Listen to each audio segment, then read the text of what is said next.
The Johnson administration is imposing a hiring freeze to deal with the city's massive budget shortfall. The freeze includes public safety jobs and also puts limits on travel and overtime. Eric Wong live at City Hall with a reaction from some aldermen. Eric. Well, good afternoon. Many of the mayor's critics as well as allies agree with these cost-saving measures, at least for now, but they do plan on taking a very deep dive into the numbers very soon. Have we reached the crisis level, do you think?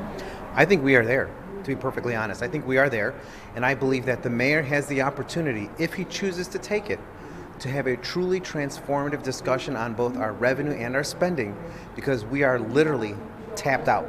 Right now, the city is facing a nearly $225 million deficit, but that is expected to balloon to about $1 billion next year. We know of the deficit, but we haven't seen a complete budget yet, so we don't know what type of income we have coming in and what all of the parameters are. So we're waiting to see what's going on.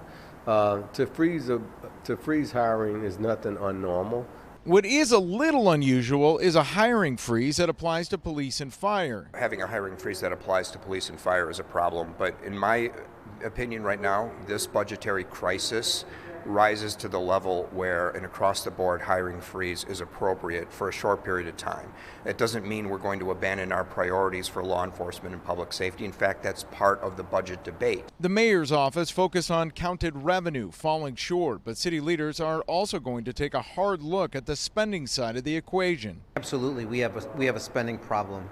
We have a spending addiction here at the city of Chicago, because we've seen, and not just with this mayor, not just with Lori, but going back for decades, where we have deficit spent every budget, borrowed to fill the gap without raising revenue, and we're at a point where that is just structurally unobtainable at this point. Along with the across-the-board hiring freeze, the budget director outlined other cost-saving measures, including cutting non-essential travel and overtime, as well as taking a hard look at several city programs and services. You know, this mayor has come in with some new initiatives, new programs. The former administration under former Mayor Lightfoot tried some new programs too with the COVID relief money that we were given. That money's gone now, so perhaps a lot of these programs that we started up on an experimental basis in the last 5 years, those should be the first on the chopping block, but they're buried within the budget, so you've got to find them. There's a little bit of hide and seek involved in this exercise, but those of us who want to cut spending are going to focus on that first. Now, one place no one is interested in looking for some new revenue is an increase in property taxes. We are live at City Hall. I'm Eric Wong, WGN News.